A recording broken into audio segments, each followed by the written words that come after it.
Hello everybody, this is Toys R Us, and for this new figure unboxing and review we're going to be looking at the Studio Series 107. This is Rise of the Beast Deluxe Class Scorponok figure. So in this video we are going to have a look at how he looks in both of his particular modes. We're going to have a look at everything that comes in the box, including the backdrop and the instructions very briefly.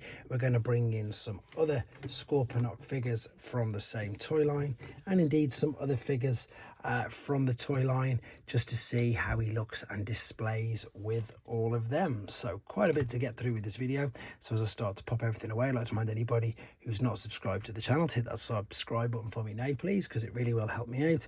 And the other is to thank In Demand Stores in the UK, which is where I got this from, and they got it out to me nice, quickly and safely. Now, to speed the video up, I've got him in alternate mode, which we'll have a look at in a second. But first and foremost, let's look at the packaging. So of course we've got exactly that, the alternate mode, which, let's be honest, is the only form that we did see him in the movie. So again, they've taken something like the Megatron concept art and put it into this particular figure. What I mean by that is obviously not the Megatron art, is that they've gone to some of the concept drawings to give us an actual robot mode. The transformation is quite fun, to be honest. I've separately uploaded that for you if you want to have a nose at that. And let's have a quick look at there. We've got number 107, and again, it is a windowless box for now. I think they are on the way out. Unbelievably, we may be going back to plastic packaging. That's something that they're looking into at the time of making this particular video. So we've got I don't know which particular scene that is, to be honest. I remember these coming down at the beginning of the movie, but I don't remember there being a waterfall in the back. But there we go, that's the backdrop. Funnily enough, you obviously, as you can see straight away, you can't fit you can't fit him on there anyway. If you wanted to, you couldn't fit him on there at all, especially not in the alternate mode, unless you did some crazy balancing trick like that. But even then, it doesn't look that great. I think most people know my opinion of these backdrops. I just wish they'd either get something huge to piece them all together, or just save the money and give us extra effects or something else with it. The instructions come as you can see. So we've got blue for the, is it terracotta predacons rather, I think, but you can see there's the tail. That's the only accessory that comes with it, nothing else at all.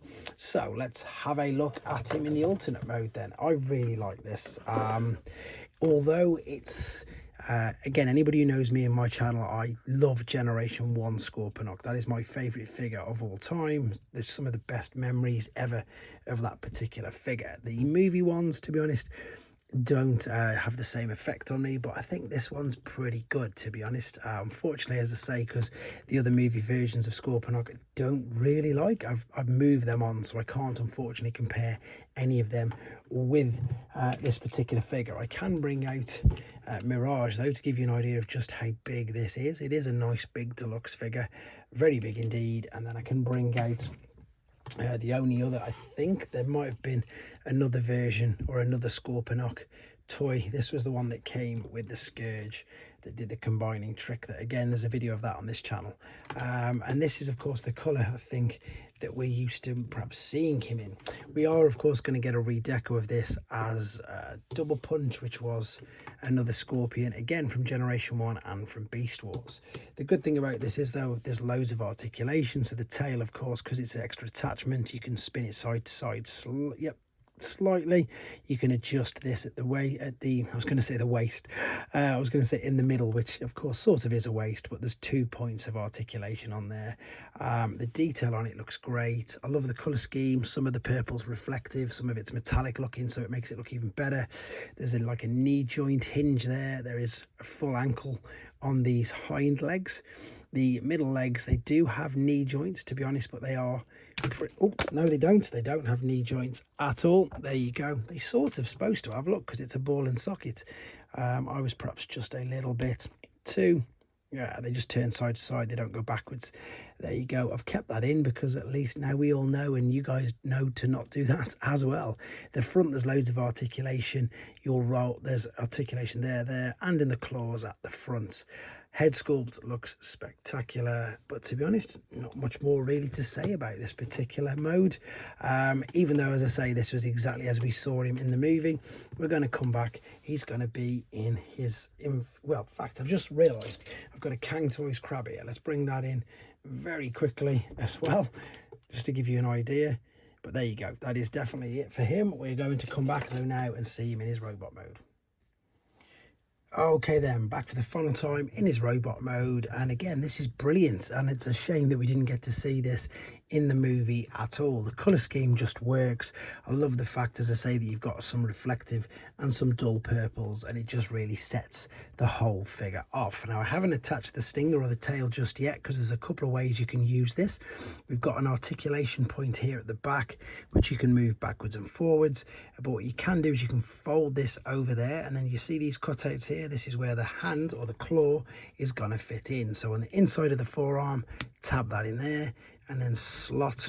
So if you line everything up, the two big large fingers will fit inside there. So you can wield this around if you wanted to as an additional weapon. And as I say, it will articulate on a couple, I keep doing this, on a couple of articulation points. Maybe I am too heavy-handed with it, I don't know, but there you go. So you can spin that around, lift the arm up, and there's your 2 points of articulation right there. But to be honest, even though I think that does look cool, it's way better at the back, isn't it?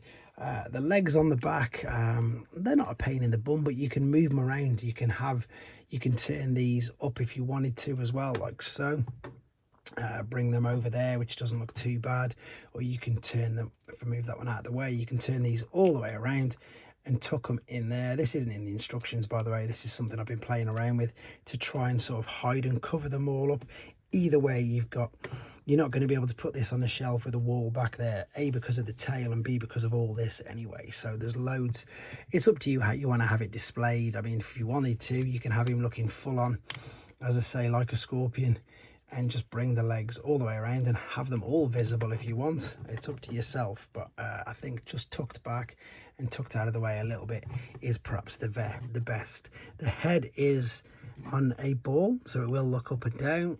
It will turn side to side as well, ever so slightly, and you can, if you wanted to, lift it up. That is mainly for the transformation, but if you wanted, you can lift it all the way up, and indeed, I suppose, change the whole look of the figure by having it that high.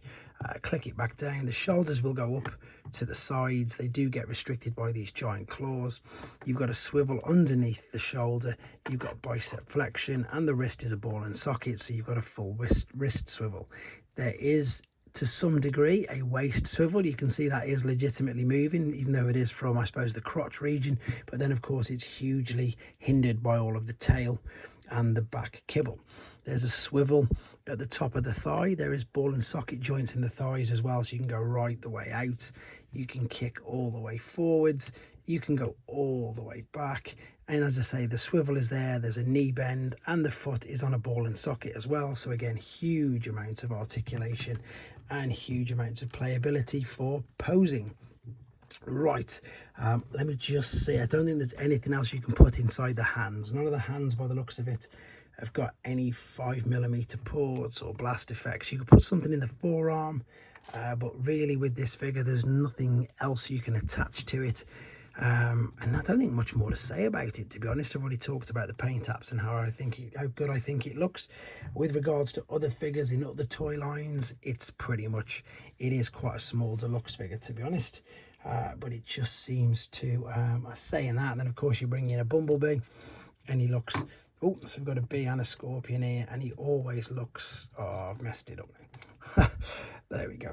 And Bumblebee's always too small, isn't he? But there we go. That gives you an idea across different toy lines. Let me bring in Nightbird, small as well. They're saying that she's a really small figure. I forgot how small she was.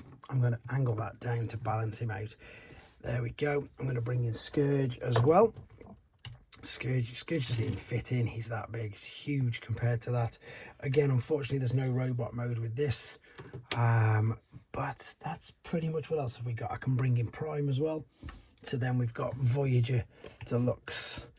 And I can bring in Little Core Class RC as well. One other thing to do, I forgot to do it. I don't even know why I'm going to do it, but I will do it at the very end, of course, is use the display, just because people may want to see how it looks. You can't put it on the display. You can't put it on the display because he's got so much back kibble. Oh well, There you go. So I'm going to get rid of this again, bring in Optimus Prime because I think it looked much better as a group shot, and I'm going to pretty much sign off with this video there. Great figure. I really like it, even though it is not my interpretation of Scorponok at all, but he still looks good. In fact, what I'm going to do very quickly, I'm just going to add at the end a couple of Beast Wars versions of Scorponok to give you an idea of what he looks like with them. So there we go, just another couple of Scorponok figures and indeed Scorponok uses of the mould, just to I suppose show you how very, very different they are. They are nothing like it at all, and yeah, again, they're completely different, standalone in their own right. Apart from, if you want to say that there's one similarity, is of course the color scheme between this and the original one. Otherwise there is nothing else similar with these at all. There you go, just wanted to add this at the end. Thanks for watching, guys. Take care.